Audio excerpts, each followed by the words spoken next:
Greetings, welcome friends. This is our Wednesday meditation and talk. We're being webcasted on my YouTube pages and also on IMCWs. So let us begin as we do each week with a time to pause and deepen attention with a meditation.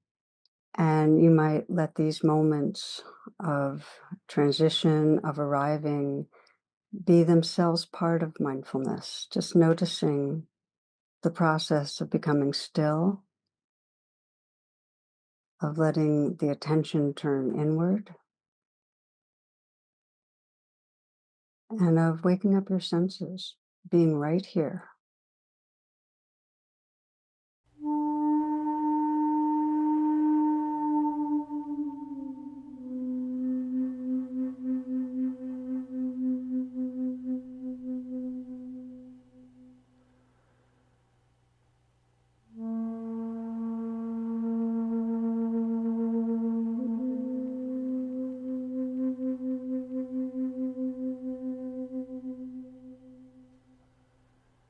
The title of this meditation is Embodying Metta, which is loving kindness, really bringing the felt sense of loving kindness alive in our bodies. So if you'd like to adjust how you're sitting in any way that allows you to be comfortable, and some of you might choose to be lying down or to be standing, whatever best serves. Closing your eyes, taking a few full breaths. And let these breaths gather your attention, collect you, bring you right here. Nice deep in full, out completely. Filling the lungs with the in-breath, releasing with the out-breath.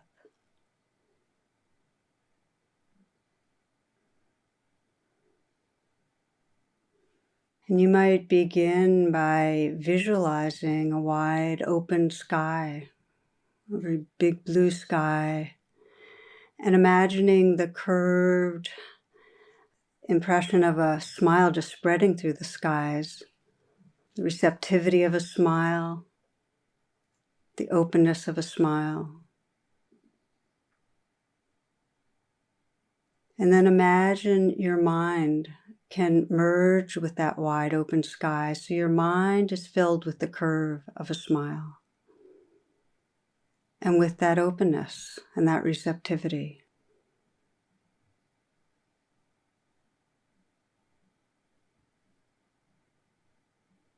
And then gently bringing the attention to your eyes and sensing the smile spreading through your eyes, letting the outer corners of your eyes lift, letting the eyes soften and the brow be smooth. Your eyes are smiling. And you might feel the smile at the lips, a slight smile, what Thich Nhat Hanh calls smile yoga, because it sends a message to your entire nervous system to relax. It helps you get in touch with a sense of benevolence and ease. See if you can feel the inside of your mouth smiling. Eyes are smiling, the mouth is smiling, and letting all the little muscles of the face relax.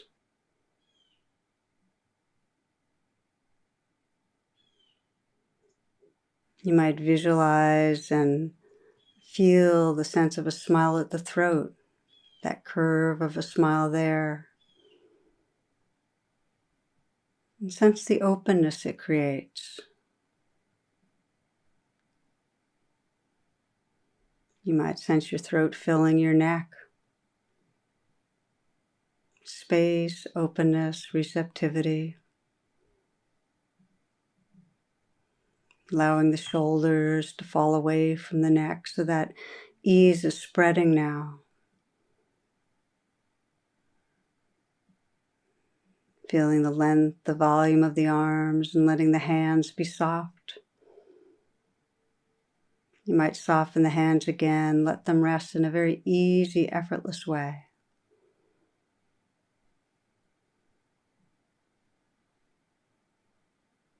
And still feeling the eyes are smiling, the mouth is smiling, smile at the throat,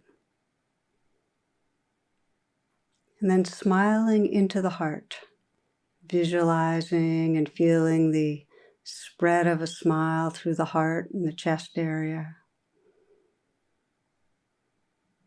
and sensing the space it creates, the space that has room for whatever's here.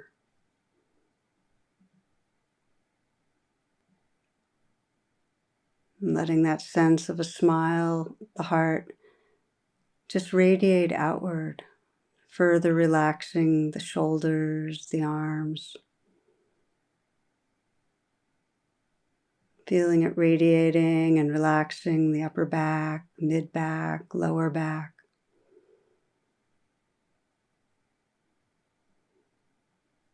A receptive, open presence.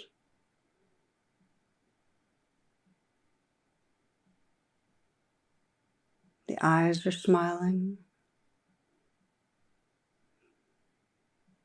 and the mouth, the throat, and the heart.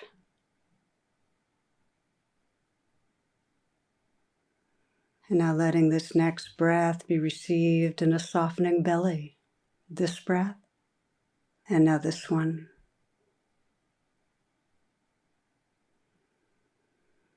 Relaxing through the lower torso, and you might visualize and have the felt sense of a smile spreading through the belly. And sense how that openness of a smile makes room for whatever's here. Feeling the aliveness, the space in the belly.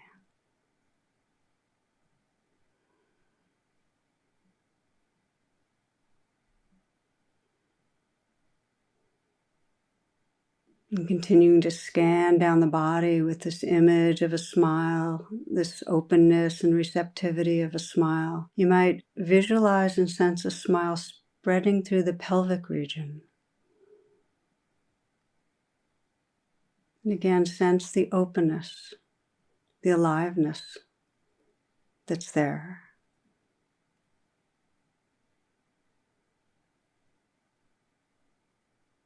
Letting that receptivity and openness spread through the legs, the feet.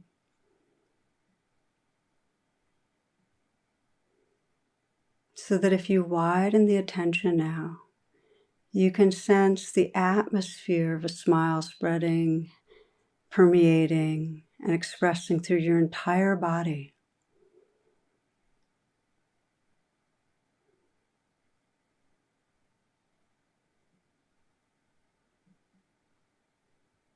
Sensing the space around you filling with a smile.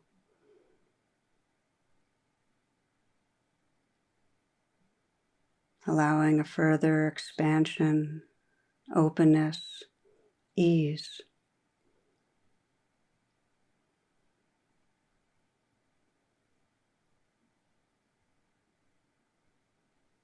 And you might deepen your attention and notice if there's any part of your body, sensations, or your emotional body that is asking for a healing attention.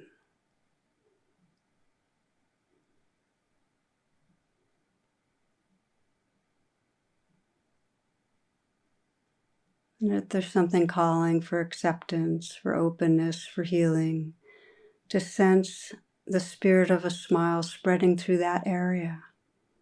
As if you could smile into any place that feels wounded or blocked or tight. Letting that space and part of your being be held in the loving kindness of a smile. And just notice what happens.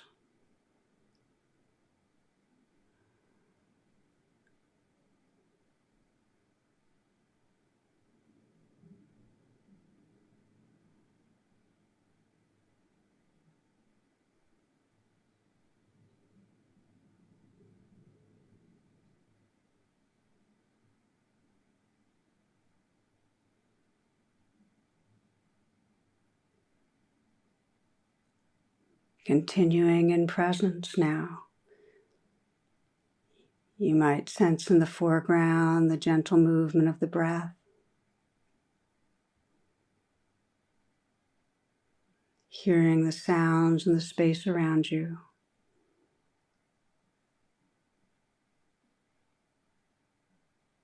and feeling the aliveness of the body moment to moment.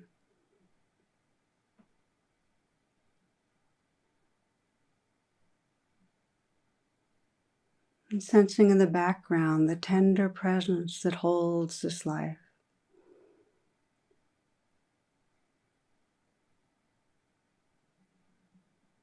And if anything arises that calls your attention, sense that you can bring the spirit of a smile, that loving kindness and care, offering space, gentleness, warmth to the life that's here.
You might notice where your attention is right now.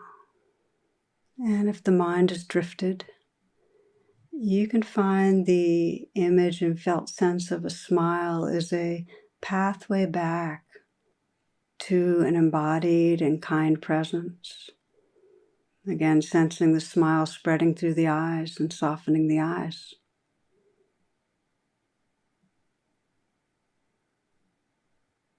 Slight smile at the mouth, feeling the inside of the mouth smiling.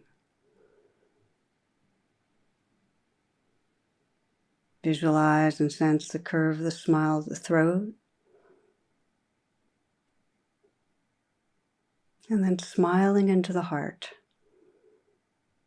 Just imagine and sense that curve of a smile spreading through the heart and the chest. And sensing the space it creates for the life that's right here, soft and open, tender.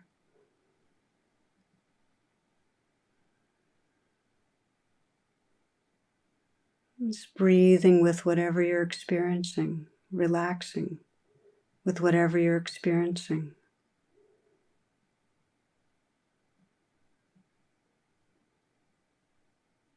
Letting this moment be held with a gentle and kind presence.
You can start fresh in any moment, inviting the spirit of a smile, that fundamental friendliness towards life into your body.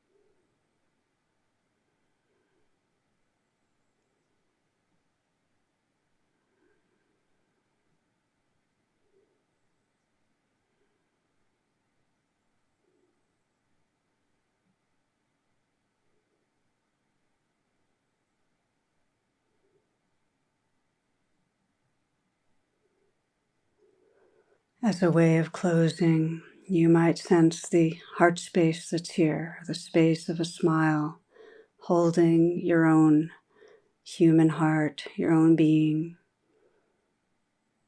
And sense from that heart space whatever message of care, whatever offering or prayer you'd like to offer to yourself in this moment. What's your wish for yourself?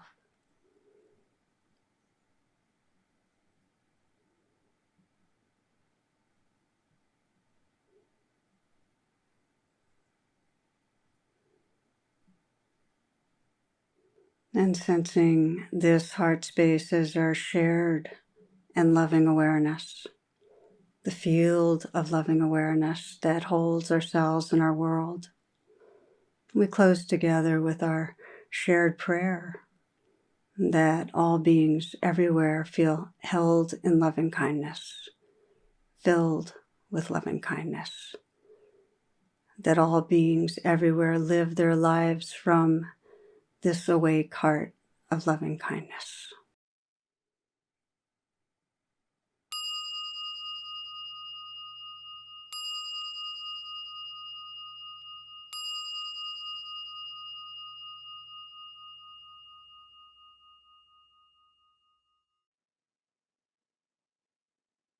Please take a few long, full breaths, gently bringing yourself back into informal mindfulness. Eyes are open, perhaps moving around, and I'll make a few announcements for this upcoming week. I invite you to my website homepage at tarabrach.com for virtual offerings. And the one I want to really invite you to and encourage you to check out, I only do a couple of live events a year now. And the first of the year will be March 21. And it's also, and March 22. So this is a workshop called Grief, Loss, and Timeless Love. And it's something I've been wanting to do for a long time. And I'm really looking forward to being with others. There's a discount if you register in advance. And we'll just look together at unprocessed loss, letting grief or sorrow be a portal into loving. So I look forward to gathering with old friends and new, and it'll be at the River Road Unitarian Church in Maryland. Okay, please check out imcw.org for live stream offerings from our local teachers. And the shared experience sanghas this week are women, seniors, living mindfully with illness, and LGBTQIA+. Each week after the talk and reflection, we have a community gathering for mindful dialogue. So if you're interested in getting to know others and exploring what's coming up during the talk, you might join in. The call-in information is tarabrach.com/class. Finally, each week I mention that we offer these teachings and meditations freely, and your donations make a great difference. So I want to thank you in advance for whatever you can offer, and the links can be found in the description. We'll now move into this week's talk.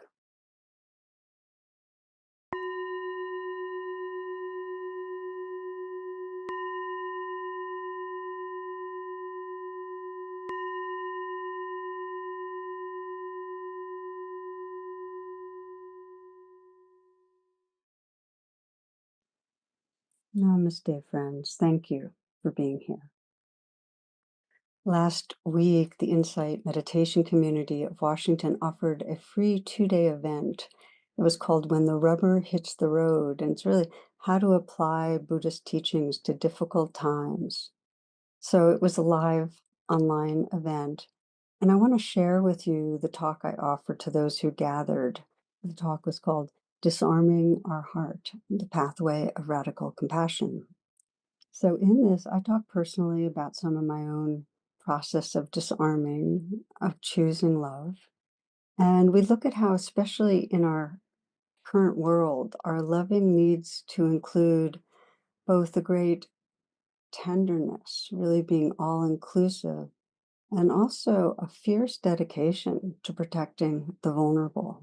We examine ways we perpetuate separation with others, and we close with a meditation, a practice of disarming. So we're meditating on someone we care about but have some conflict with, feel some dividedness with. So, my friends, there is much suffering that arises in creating a bad other. We know it, whether it's the chronic resentment toward a family member, or the hatred of political figures or group of humans we find threatening. So much suffering. We offer our attention to this for our own freedom and also for the healing of the world. So thank you for being here and being part of this. It just feels so important that we're gathering right now. And I don't think I anticipated just what it would feel like. Such a time for us to see, okay, what does it really mean to meet our world with courage, with an awake heart? And I've heard from a lot of people over these last months with their hopes and fears, and I'll admit more on the fear distress side of the equation, right? One of the most frequent questions that comes, and this is really regular, is how to deal with the anger, the hostility, my own anger and hostility that's coming up, that sense of us them that I'm part of, And it's been a theme this gathering, and will continue. Because healing the divides between humans, and I'll say also between humans and the rest of this living world, it's the crucible. It's the crucial challenge that we have. Um, okay, so here's a quote that helps me. This is by L.R. Nost. It says, "Do not be dismayed by the brokenness of the world. All things break, and all things can be mended, not with time, as they say, but with intention. So go. Love intentionally, unconditionally. The broken world waits in the darkness for the light that is you." Bill Hooks puts it this way. It's another one of my kind of posted on the wall.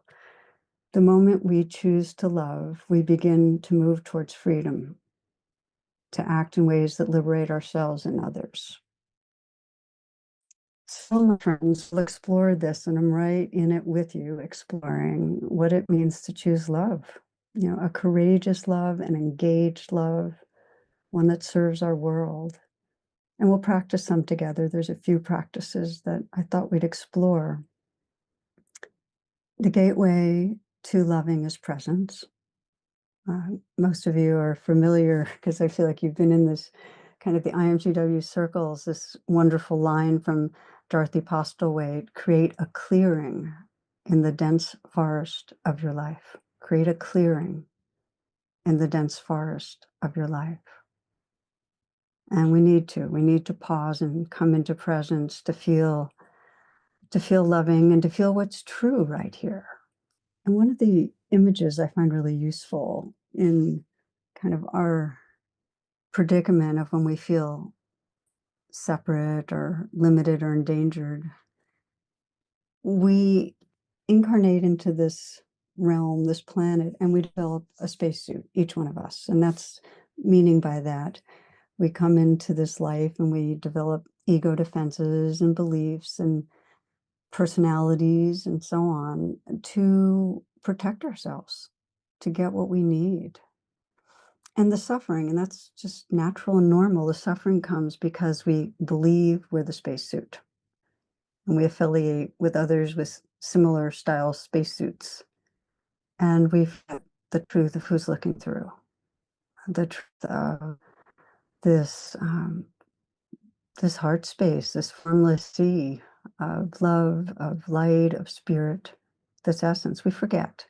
And so I think of the whole of the spiritual path really as the Dharma of remembering this, the oneness, the we.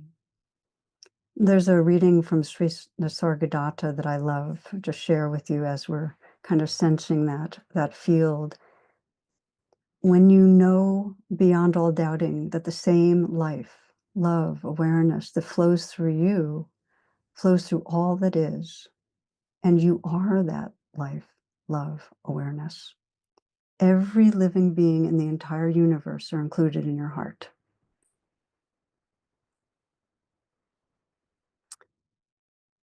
Okay, so the more we're stressed, the more there's fear in our personal lives, societally, like these times, the more forgetting.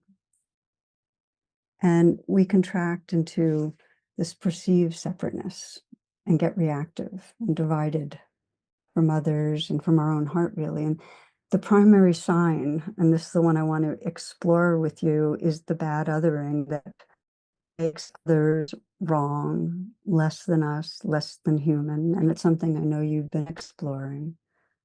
The bad othering that creates us, them. And also on a conscious or unconscious level, that also makes parts of our own being, often large swaths of our own being, bad and wrong. So the key understanding here is that this path, this precious path, the Bodhisattva path, path of awakening beings, the primary understanding is that this suffering of forgetting, of bad othering, can be our place of waking up if we're willing to deepen attention. This can be our place of remembering a larger truth, the very place where we go to sleep. And I often think of Joseph Goldstein, who says, "Don't waste your suffering." I really say that to myself a lot whenever I'm in, kind of a funky mood. Don't waste your suffering. So to not waste our suffering, we need to deepen attention to these very places where our hearts get armored and to disarm, to choose love, to act from love. So Ramana Maharshi puts it this way: don't push anyone, including yourself, out of your heart. Okay, so the big question here is, how do we choose love when someone is dangerous and causing harm? I'm going to come back to this, but I wanted right from the start to kind of name that courageous love has two dimensions, a kind of yin yang. And one is that it's receptive. Love is receptive. It's all inclusive. It's tender. It knows our intrinsic belonging. All are included. And love is also active and engaged. It's clear, powerful, protective. Sometimes it's fierce. It's for the well-being and the justice and freedom of all. So if you're bad othering a dangerous person, choosing love means regarding them with compassion and, out of love, doing all you can to protect yourself and others from harm. So as I said, there'll be more in this, but I think Martin Luther King puts it the best, that love isn't weak or sentimental. It's the strongest force in the world, soul force. It's the force towards true transformation. Okay, so let's look at disarming our hearts so that our love has that soul force. And as many of you know, I know you know this, we have to start, or at least not miss, the inner. In other words, come back again and again to all the subtle and hugely overt ways that we arm against our own self. Because, I often think that the most important truths are the ones we forget every day. And one of those is, if you are turned against yourself, you can't really embrace life. I mean, if we want to choose love and to be part of the healing of the world, and oh my gosh, this world needs us, we have to disarm against ourselves. Judging blocks love. It's that simple. And self-judgment is pervasive.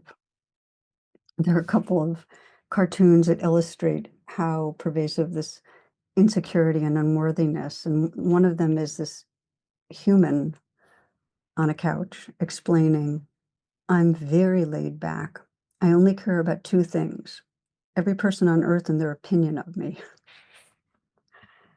And then there's the elephant on the couch who says, "Sometimes even if I stand in the middle of the room, no one acknowledges me." And then the groundhog's shadow is on the couch. "Everyone's disappointed when I show up." And there's two abominable snowmen. One's very dejected. The other's reassuring. "Oh, stop beating yourself up, Larry. You're not just mildly unpleasant, you're truly abominable. Don't let anyone tell you different." Okay, last one. I have fun with these, so I'm sharing them. This is my favorite. The bird's on the couch says to the psychiatrist, "My mother used to puke in my mouth." It is very difficult to breathe the atmosphere of this society with all its messages about what it means to be attractive, successful, likable, fun, productive, good, moral, name it, a valuable human, with all these messages, and feel at home in how we are. I mean, the messages are sent through our caregivers, they're internalized deeply. And if we investigate, there's usually a gap between how we think we should be and how we are in that moment. So it's deeply grooved, again, from psychiatrist and patient. Psychiatrist is saying these feelings of unworthiness are very common amongst the unworthy, feels core. Okay, so the truth is, we don't arrive with an ego spacesuit that's at war with itself. This is conditioning, and it emerges to protect us against failure and loss. Of course, it's misguided, but that's its good intention. And the more we judge, the more we're blocked from the very love and light of our being that would help us trust who we are. That's the double whammy. Most of you are familiar with the first step of disarming, which is seeing, oh, okay, I'm caught in self-judgment, I'm caught in self-aversion, I'm at war, and offering a kind presence. But here's the thing I just want to kind of emphasize here. Even your intention to be kind looses the conditioning. It helps to release that identification with the spacesuit. Even the intention to be kind helps you to remember that basic goodness, who's looking through. Let's pause here. Let's just do a very brief practice just to kind of get that taste in our being. You might bring to mind a reoccurring situation where you turn on yourself in judgment with aversion. So it might be an addictive pattern. It might be something to do with your body or your personality, the way your mind works, your emotionality. Might be something that shows up in a relationship. Those are most revealing, often our work. But whatever it is, just kind of slow down and zoom in and sense what you're judging and the sense of the judging and the aversion and the squeeze, the suffering that comes with that. Just take a moment for that. The more you touch it, the more there's actually a chance to disarm.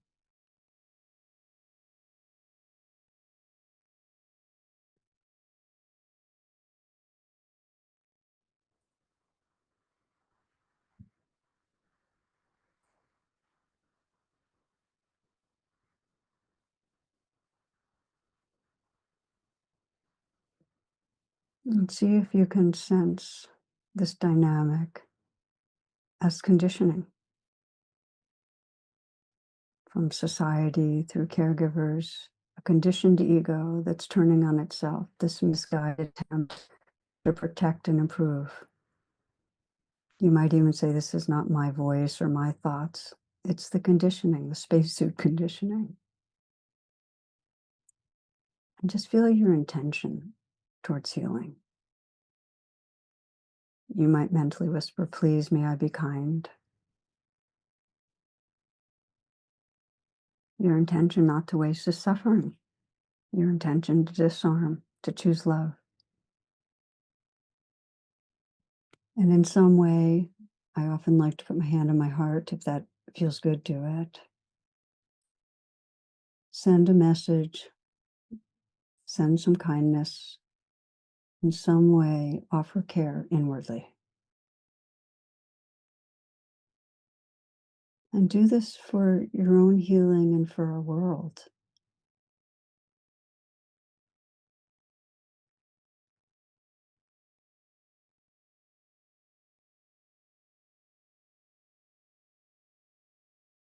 And you might sense as you do, who are you when you're intending to be kind? Just intending even. Who are you when you're offering kindness? And if you have a glimpse of that space of tenderness, just know it as more true than any spacesuit narrative about what's wrong. To sense the possibility of trusting this basic goodness.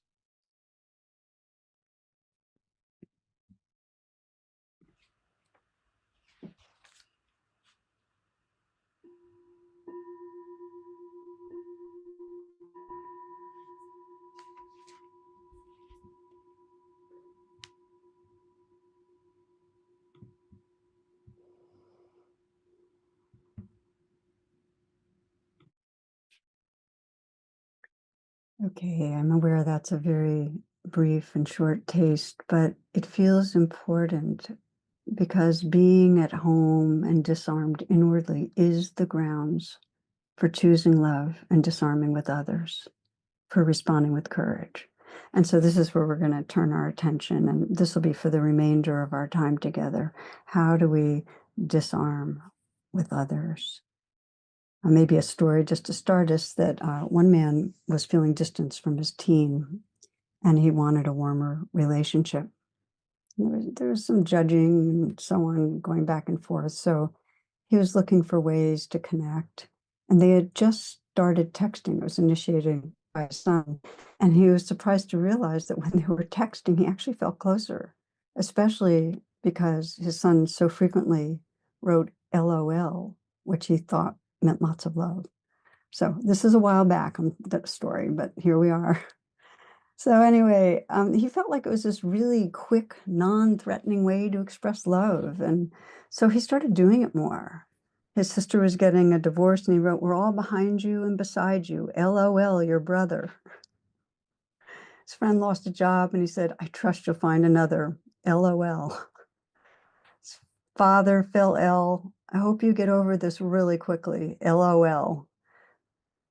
There was a colleague worried about his son's struggle with alcohol. "I'm here. Let me know how I can offer support. LOL." Well, okay, you got the idea. One point, he wrote a text to his son. He was saying how disappointed he was that they couldn't do a weekend trip together, but he had to work because money was tight. LOL. And his son said, "Dad, do you know what LOL means?" And that was, of course, that reckoning. So let's look at the pathways of cultivating LOL, lots of love with others, that's grounded in a full, honest, embodied presence.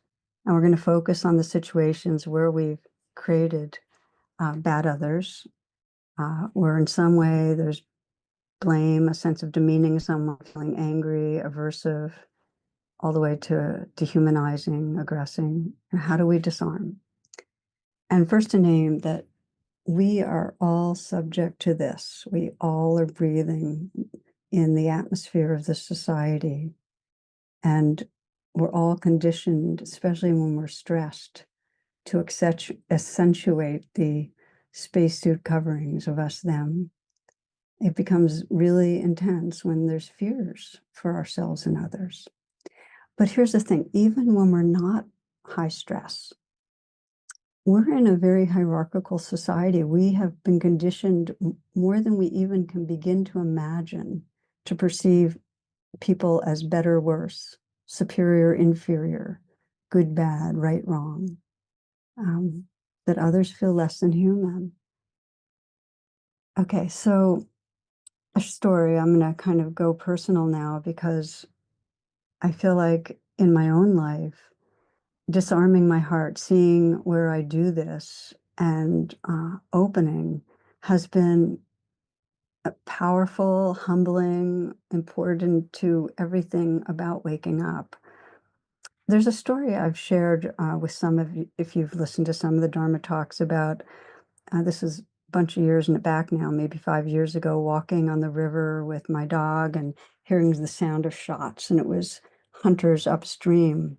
And I burst out crying because I spend a lot of time at the river and I'm watching the geese and the ducks. And I had this thought, these are my friends, we're friends. With that, there's this real deep tenderness, sadness. And then I started doing this meditation that whatever life form I'd see, I'd say, we're friends. So I saw a cardinal, we're friends. Cardinal wasn't an it was a subjective being. Squirrel, we're friends. Tree, passing person, dog. I went to farm animals, we're friends. And the more I reflected and included we are friends, this living world, there's this vast sense of belonging. And I could tell if I could just remember this, I'd never be alone. Very powerful. Okay, so to update this last year, I realized that I was not including recreational hunters. I say that with embarrassment because, this is, I pay a lot of attention, or I try to ways that I am leaving people out. I just looked up recently, it's 6% of the population. And I know recreational hunters close in, several who hunt, including in my husband's family. And so it was really humbling to see this, that, I had kind of in some way armed my heart and diminished others. It was just an unprocessed aversion. And here's what's important. I couldn't will or mandate myself to feel open-hearted. First, I had to tend to the aversion and the anger that was hardening my heart.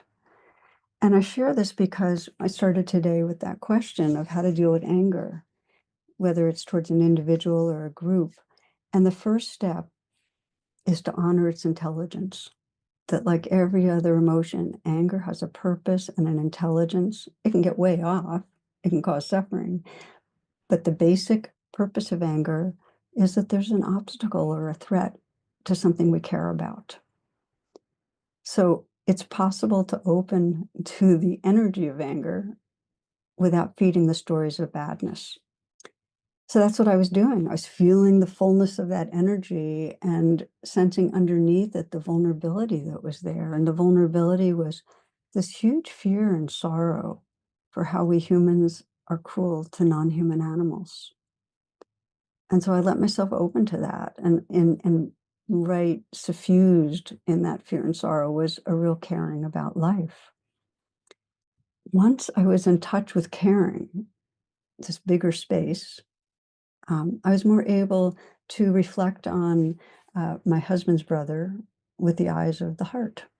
I could see his ego and his societal conditioning and coming from a hunting family and so on. And I could see past the conditioned spacesuit more to who was looking through. I could remember his dimensionality, how playful he is and how amazingly tender with his girls and helpful with us and a sense of humor, the kind of insights that came through his emails, his way of caring about life. And I'll share with you that the last time he visited, something was different. I was more curious, like I had that inquiry of like, who are you?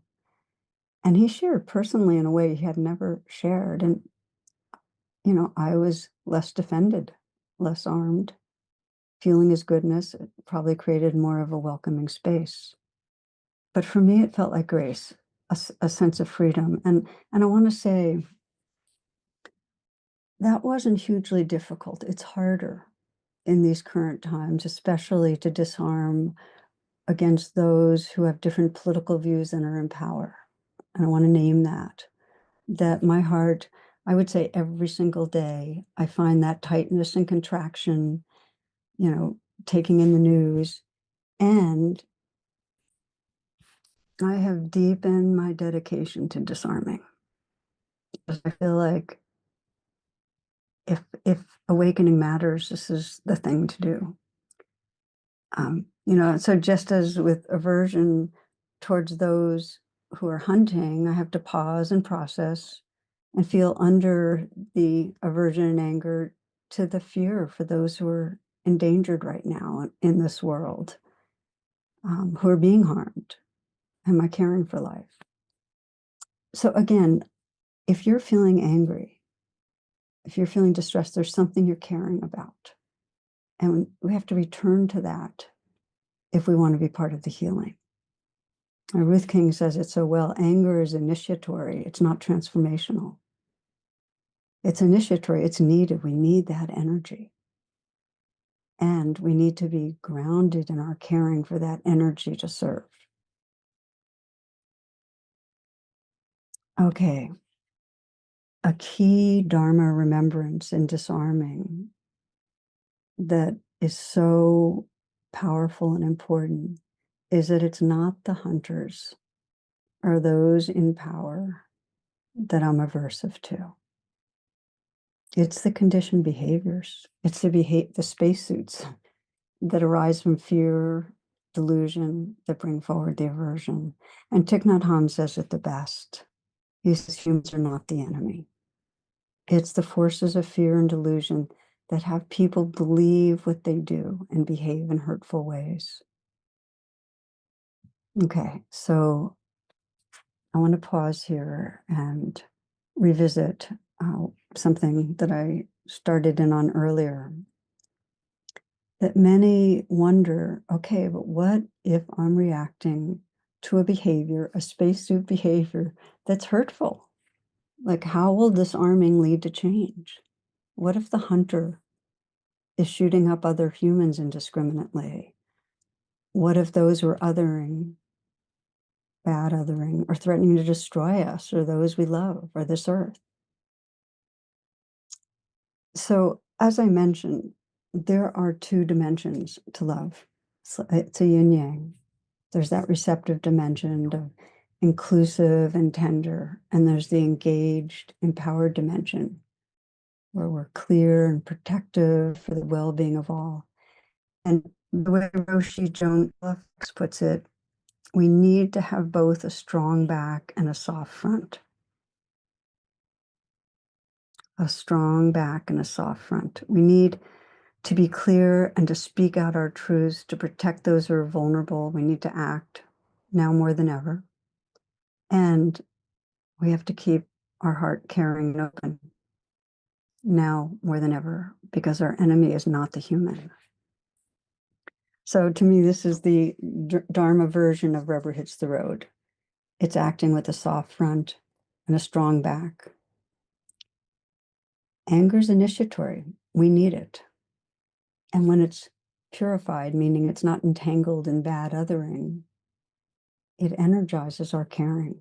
It's a force that moves us to act for justice, for the well-being of others. It's what develops a strong back. So I want to pause here again, because there's a reflection that I think is really helpful on these two qualities of love. Just want to invite you into, and I'm doing these briefly, just with an eye to time. I invite you to check it out more on your own if it seems to resonate.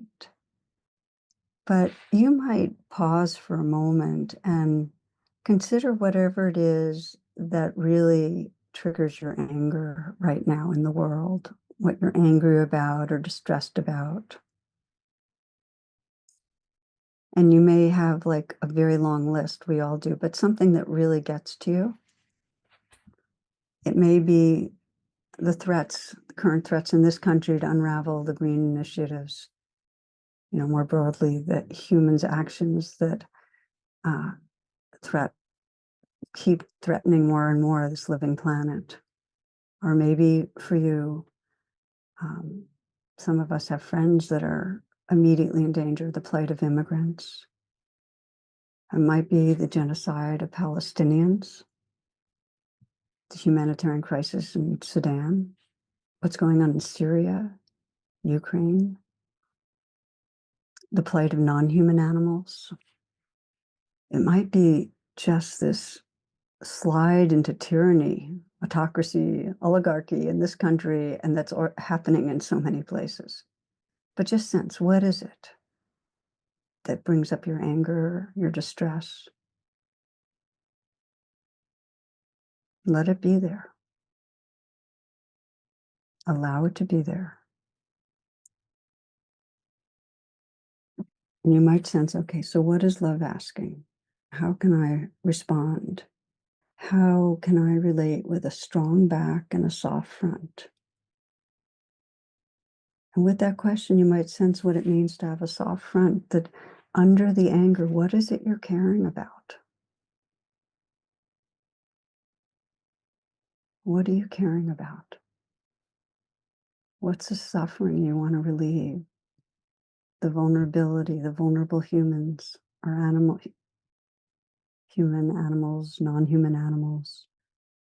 What are you caring about? Feel your heart caring. And also sense that strong back, which is that honest, clear courage to respond in some way. The strong back wants to protect. It sees without delusion the realness of threats. It's committed out of care for the benefit of all. Sense in your body the soft front and the strong back. Courage to act and not pushing anyone, any group out of your heart.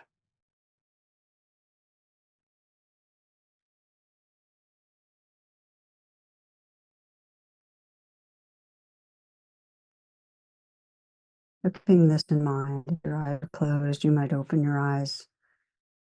I want to share a recent beautiful example of strong back, soft front that many of you are aware of, but just kind of hold it together because it really touches. And by the way, this example applies to any country on the slide to tyranny. There's a book I read a bit ago, 20 Lessons in Tyranny by Timothy Snyder, and it feels like a super important book for these times. 20 Lessons on Tyranny. It's deep, it's powerful. One of his lessons is the moment you set an example, the spell of the status quo is broken and others will follow. Well, this is what Marianne Buddy, Episcopalian bishop, did when she made a plea at the end of her sermon to President Trump for mercy and compassion towards scared people, including immigrants, LGBTQ, trans people, and others. She's now receiving death threats. But she didn't stay in the trance of going along with things. She asked for mercy and compassion. It was the voice we needed. And it brings up both sorrow and hope to know that that's the invitation here. Strong back and soft front. I looked up her book titles. They include How We Learn to Be Brave, and another of her titles includes The Way of Love. So this was courageous love, and it can inspire more of the same in others at a time in our history when this is what will save us. I think you understand. Yeah. So we each have the capacity in our own ways to act from courageous love. And it's hard and we'll be imperfect. I mean, every day I go into blaming and bad othering. Also I go into, oh, this is so big, I'm powerless. So I'm inviting you not to judge when this conditioning kicks in, to judge or blame or separate or resign or whatever it is. If you blame yourself, that just further arms and numbs the heart, right? So start there, kind presence, and that'll allow you to take the next step towards love, towards bravery. So I think of our training grounds here for courageous loving in a daily way is with our inner life, and it's with those right here in our close-in circles. Because if we're going around with resentment, with a closed heart towards our partner or friends or family members or colleagues, the habit of making them wrong, resentment, it's not going to be so easy to disarm and engage lovingly, authentically in wider circles. Does that make sense? Yeah, so that's the training grounds. I mean, if rubber hits road, we've got to do it with the people right here. And most of us can lock into aversion and bad othering with those close in. So if you have an example of that, I'm going to ask you to actually think of an example of that. We're going to do a little practice with disarming towards someone we know close in, where there's distance, where there's blame, where there's judgment. If you have a conflict with somebody like this, don't waste that suffering. It's a training ground. It's an opportunity to deepen. And so this will be our final practice in a few moments. And as I'm just speak a little bit more, but you might consider who you'd like to practice with in your life, who you care about, and you'd like to be more disarmed, not a place where there's trauma that won't serve for a short practice, but some person where you're stuck in the relationship and there's kind of anger and blame that is covering over, getting in the way of a flow of care. So we're gonna do that, but I just want to say more broadly, most everyone I've met has early wounding or societal wounding, usually both, of being rejected, hurt, criticized, abused, not seen, not tended to, underprivileged, overprivileged, suffocated, and more. That's my little list right now. But it leads that wounding leads to getting triggered in relationships, inevitably, to feeling endangered, and to bad othering. So wounding is a main way that our spacesuit selves get shaped, and all relationships include some dance of the spacesuit selves. We're not just in pure communion with each other. So when we feel distanced, angry, blaming, closed, the first step is not to try to jump to meta. May you be happy, may you be happy, may you be happy, or forgiveness. It's really to turn back and tend to our own vulnerability. Because here's the thing, if we skip over that, we can stay armed for days, for months, actually for decades. Because it's a deep spacesuit patterning to avoid the vulnerability, to avoid true disarming. So I'm going to name a few very common patterns that perpetuate divides in our close-in relationships. And you might bring to mind the person where you feel some distance or conflict, and just see if any of these match to what you might be experiencing. One way that we avoid vulnerability is to keep on amping up our stories of being right and the other being wrong, blame. Another is to act out, expressing our judgment, anger, and aversion. Another is to blame ourselves. Another is to invalidate or ignore our own feelings. Okay, so you're hurt, grow up, bootstrap. Another's premature compassion or forgiveness. Hey, they're hurting, they're doing their best, but not really facing it. So if any of those resonate, just good to know it.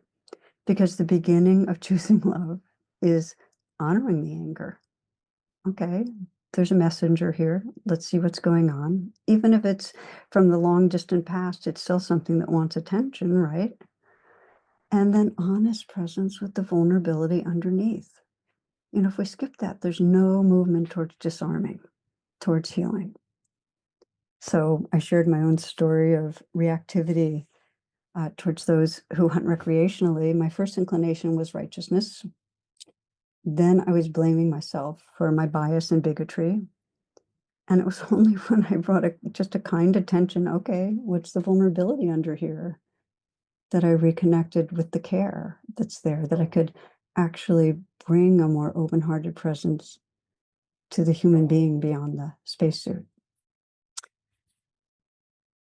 We know that what we practice gets stronger, and I don't know a more important practice for each of us to play the edge of that vulnerability and disarm. And often it's over and over, especially with the people close in.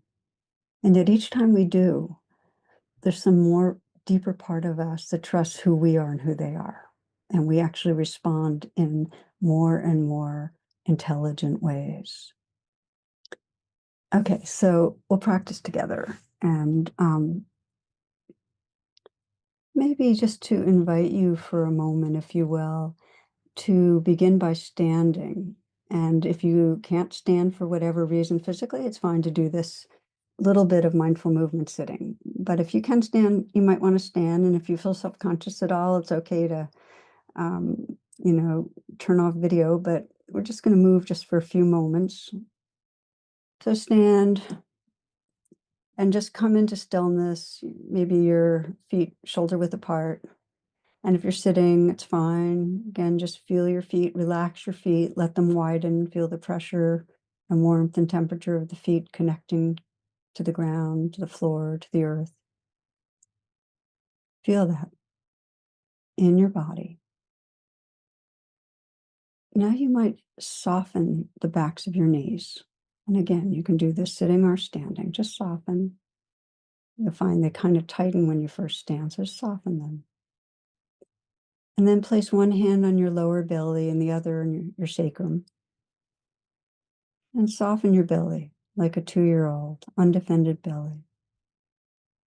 When we're defended and armed, we regularly do it in the belly, and we repeatedly contract. So it helps to soften over and over. And the belly is where we digest life experience. So one hand on the belly, one hand behind you on on the sacrum. Yeah. Breathing, feeling the breath deep in the torso. Invite the tailbone to relax toward the ground. You may only feel a small movement. Then allow the palms to float in space back towards the sides. And relax the back of your neck and the occipital ridge at the base of the skull. Just a mental suggestion of lengthening. You may notice the chin goes parallel to the floor. Palms are floating in space. Now begin to inhale and raise the arms up, inhaling like an eagle movement, stretching up, and then rotate the palms facing out, exhale down. The arms and wrists may swing a bit, crisscross in front of the body, then again swing up, inhale. Exhale, rotating the palms out, swinging down, and continue this movement at your own pace, breathing in and breathing up. Exhale, breathing down. Just feel yourself inhabiting your body, breathing, moving. You may find you start out a little quicker and then you slow it down a little. Nice, full, strong breath.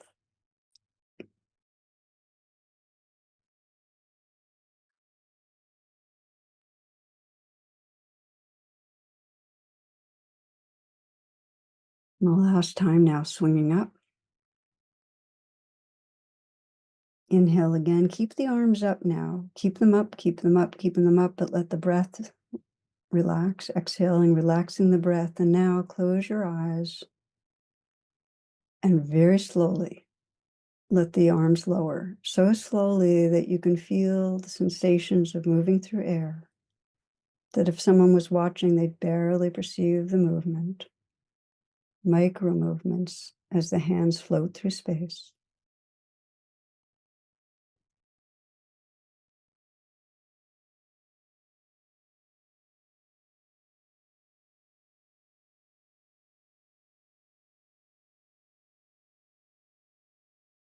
Continuing in stillness, feeling the aliveness of the body, of this breathing body, feeling yourself right here. And continuing with a mindful presence, perhaps moving a bit slowly. Please come back, if you're standing up, into sitting position for the meditation.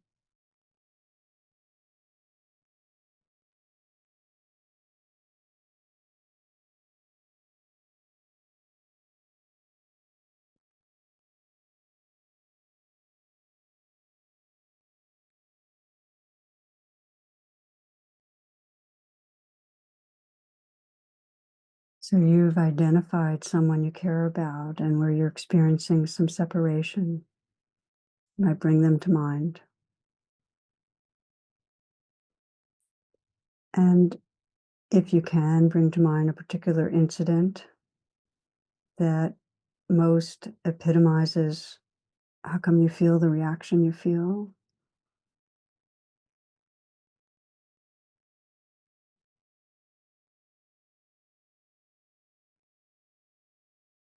If there's some visuals, you might remember the visuals of how that person looked, the words exchanged, the tone.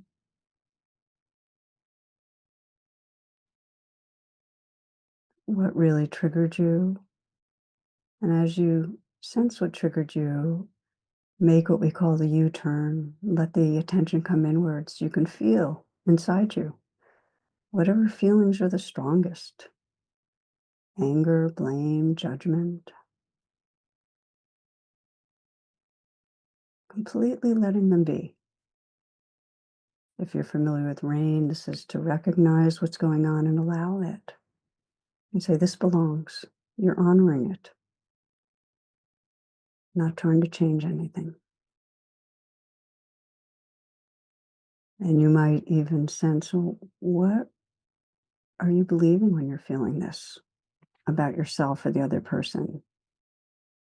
Is it that they couldn't respect you or care about you? That you don't matter in some way? Is it a sense of being demeaned? What's the worst part?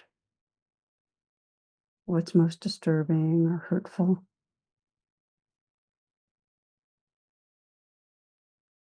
Maybe there's something you're hoping for or wanting that didn't happen. Most important, where do you feel the feelings in your body?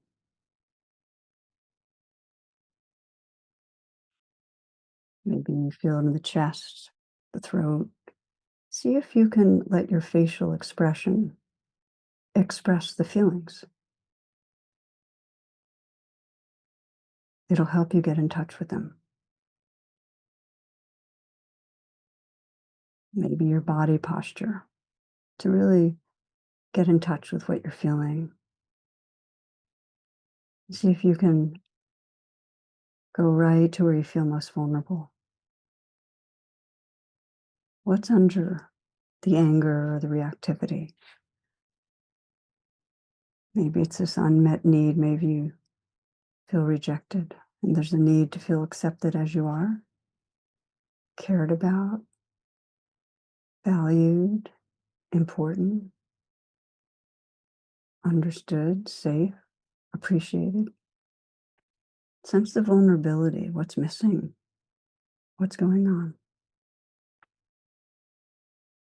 And as you do, it can help to put your hand on your heart because it actually helps you stay connected in an embodied way with your own being. And you might take a moment to offer some compassion inwardly to nurture whatever you most need to hear or feel or remember to help you feel cared for. And you can offer this message from your own awake heart, or it may be through some other person. Imagine some trusted person giving you a message.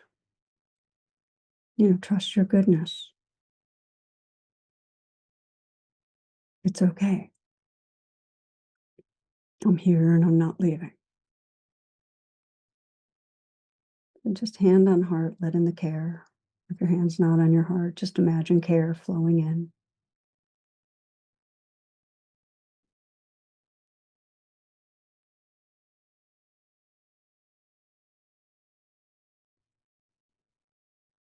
And since your heart able to, if it's felt contracted, just soften a bit, open a bit as you tend inwardly so that you can begin to look at the other with more clear eyes and just take a moment to sense what the other person's reactions or emotions might have been.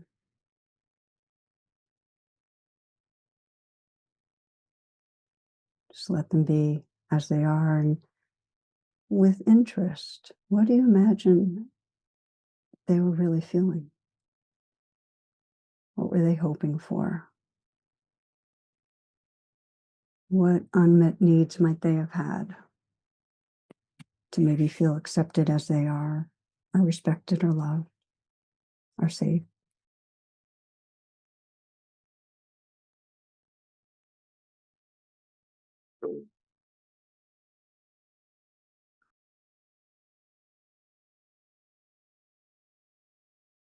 Imagine that person feeling their needs met, feeling cared for, respected, like they matter, safe.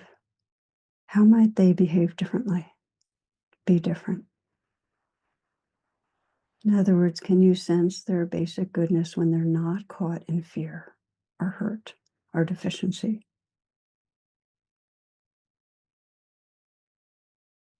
When their hearts are disarmed?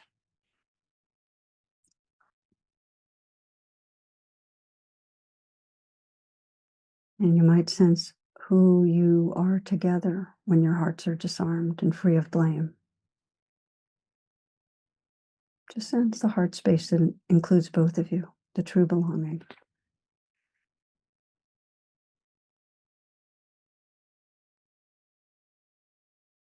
And let this guide you as you ask, well, what's my deepest intention here moving forward?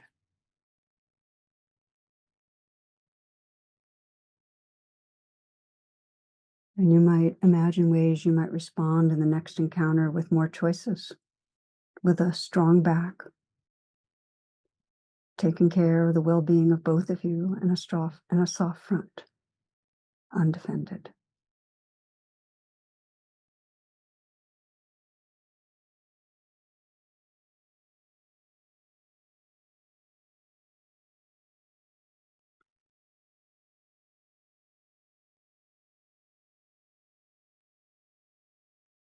And finally, sense what you most want to remember. What feels most important to remember as you move forward on this pathway of courageous loving?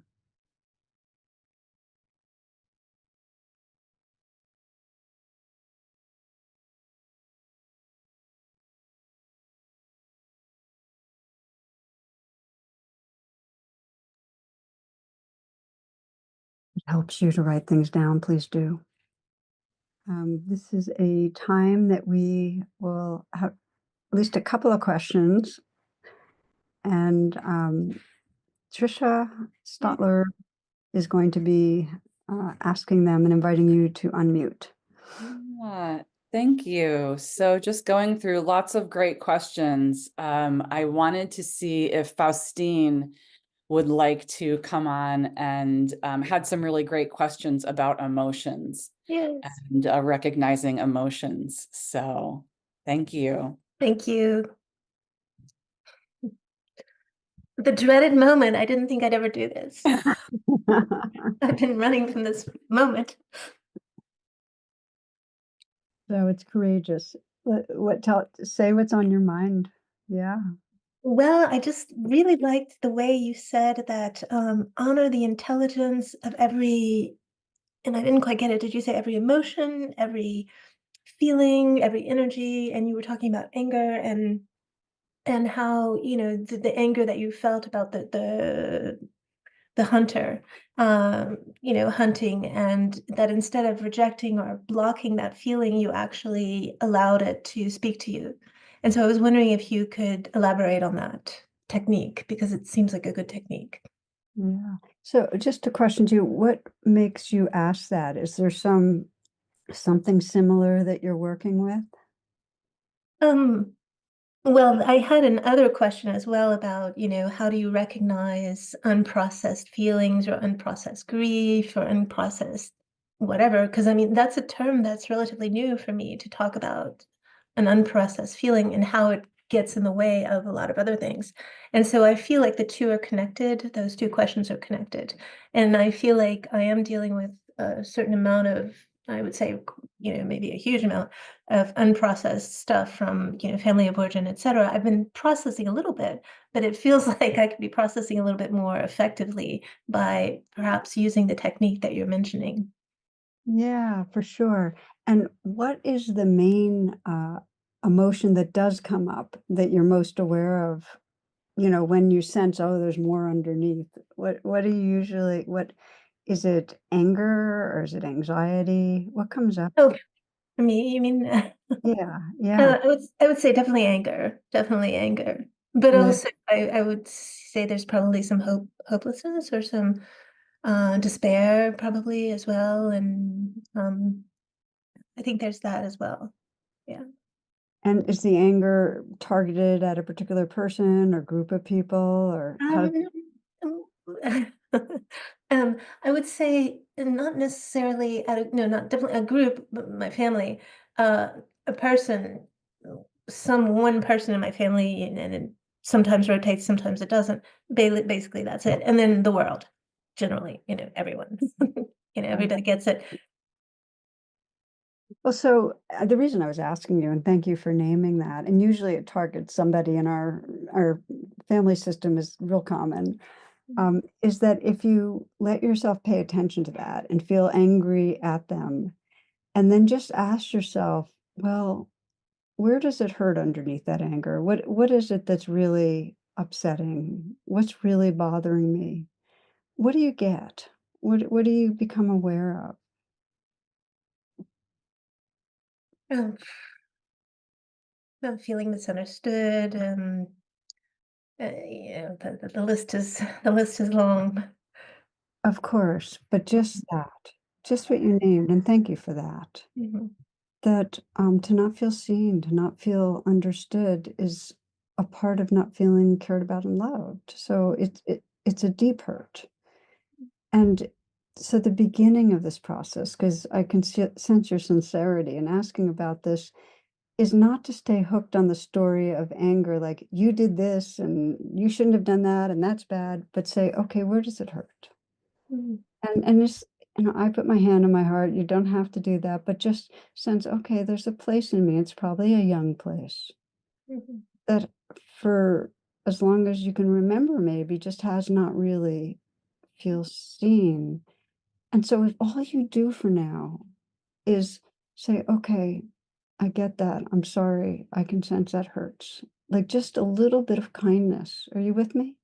yeah, Yeah, and if right. you do that right now, just take a moment. We could all do it for a moment. Just send that care to that place that's hurting and just say, "I get it. I'm sorry. I'm here. I'm listening."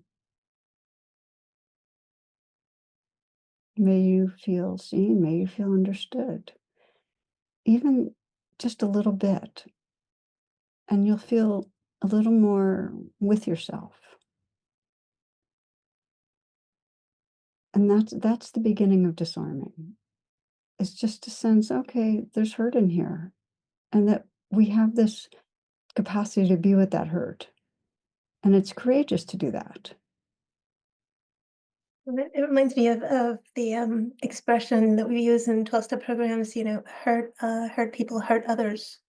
So that what you're saying reminds me of that, and that, often the hurt that I experience or that I'm like is there, like big, you know, load of it, becomes, the fuel for putting that out in the world, and trying to reverse that process so that I'm not, you know, projecting onto others. Yeah, it's their fault that I'm hurt, but just being able to be with my own pain, from years and years and years ago, really. So it takes it takes time. Thank you. It does. It's a life process, but I wanna just highlight something you said because it's so wise. Hurt Mhm, people hurt others, and whether we're looking at an individual or a group of hurt people, when there's trauma, when people are traumatized, I sometimes call it, the dog with the leg in a trap, then there's gonna be aggression. There's gonna be mhm, aggression. And so if we can see that, if you can see that, oh, when you act out in those ways that aren't very good, it's because 'cause you're hurting. It helps you mhm, forgive yourself, but it also helps heal the hurting. And if we can look at, those that we might most revile in the public realm, we'll see trauma behind their aggression and cruelty. It's there. mhm, mhm. Yeah. Thank you. So were there any other questions, or is that kind of what you wanted to know? I'm good. Good. Thank you. Well, thank you. I feel like you brought a lot to this. Yep, thanks. Yeah. I think we have time for one more. Right. Yeah, let's call on Lauren, who has a question about oh, hi Lauren. You want to ask your question instead of me Sure, asking your question? sure. I think I can remember it. Hi, Tara. Wonderful to see you again. You too, dear. Yeah. Um, so, my question is about that line between trying to catch myself when I'm bad othering, but fine tuning whether the intelligence of the anger and aversion is like, I need space, I need to set a boundary. Um, And certainly I think of this most with like people that are close to me, but it absolutely applies to what we're talking about this weekend in terms of groups of people that are trying to cause harm in our world. Yeah. First of all, your question is like one of the most crucial questions if we really want to embody this, is that, okay, this is going on, the bad othering is going on, but really what is needed to take care? What really is needed, like really needed? And what I find, both when it's in a personal relationship or collective, is that I first have to go through the process of getting in touch with the reactivity in me. It's like I Yeah. don't have the clarity to discern what you're asking until I have first unpacked what's going on inside me. Yeah, I often find like when I'm caught in that anger, just like Ruth King says, like I'm angry and it takes a lot of processing and sitting with it to figure out like what's it trying to tell me because I'm just angry. Yeah, exactly right. Now, here's the challenge with this one, is that you might feel unsafe and hurt and angry, and you need time to process it. But the challenge is you also need to make some requests and protect yourself in that period of time. So it's not always so simple that we can go, oh, I'm vulnerable, I'm hurting, okay, I'm going to go be with myself. Because sometimes it's like you plant that young tree and you need to put the fence around it even before you have a chance to really get in touch with the vulnerability. So that's experiment. That's experiment. We go ahead and take care and set our boundaries, and we might find, oops, I overdid it and created more rigidity than I needed. Or we don't set our boundaries and we'd say, wow, I just got slammed. We have to experiment, but you're just having the question there. The best thing we can do is keep in touch with our deep intention. My deep intention is to be awake, to live from love, to choose love, live from love. And just keep saying, what is love asking? What does love want? And then you'll do the experiment and find your way in. We kind of live our way into it. So I hope that's helpful some. Yes, the permission to make mistakes Oh, with the, either being too rigid or, not having a strong enough back. That's really helpful. yeah, we have to fumble and learn from it. So, well, thank you, dear. Nice to see you. You Yeah, too. yeah. Okay, my friends, I want to get you all on gallery view so I can see you. Here we are. So the last couple of minutes, we're going to go over by 2 minutes, just a brief closing. And maybe we'll start inward, just reconnect, just take a moment, if you will, to tune in and just sense whatever is true right in this moment for you.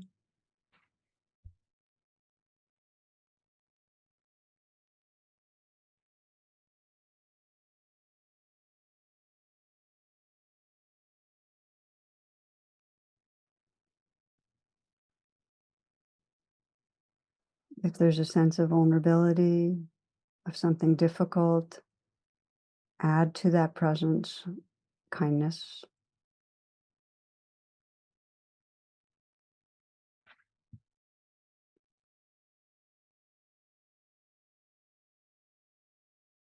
And then open your heart and mind to the world, to all that's going on, to sense all the different ways of reacting, and underneath them, the caring. That you care about this world, you care about this life, that you want to be part of the healing. And it helps to remember that you're not alone. There's so many who deeply care. So in that spirit, take a moment right now to sense that through history, through the past, there's always been beings who care about each other, who have the courage, the strong back, the soft front to live from love. There's been beings who care all over the world. And that right now, around the globe, there are beings that are distressed and fearful and angry and hurting and who care and who are trying to find the courage, as we all are, to be part of the healing. Young and old people. people from all races, religions, people who care. And then in the future, it'll be the same. It's part of who we are. It's part of the love and awareness that's our essence to care. There will be beings. The great, great grandchildren of people who think they're enemies will care. So to feel past, present, future, all those times coming together to this vast space of caring, of heart space that we belong to. Just to feel that.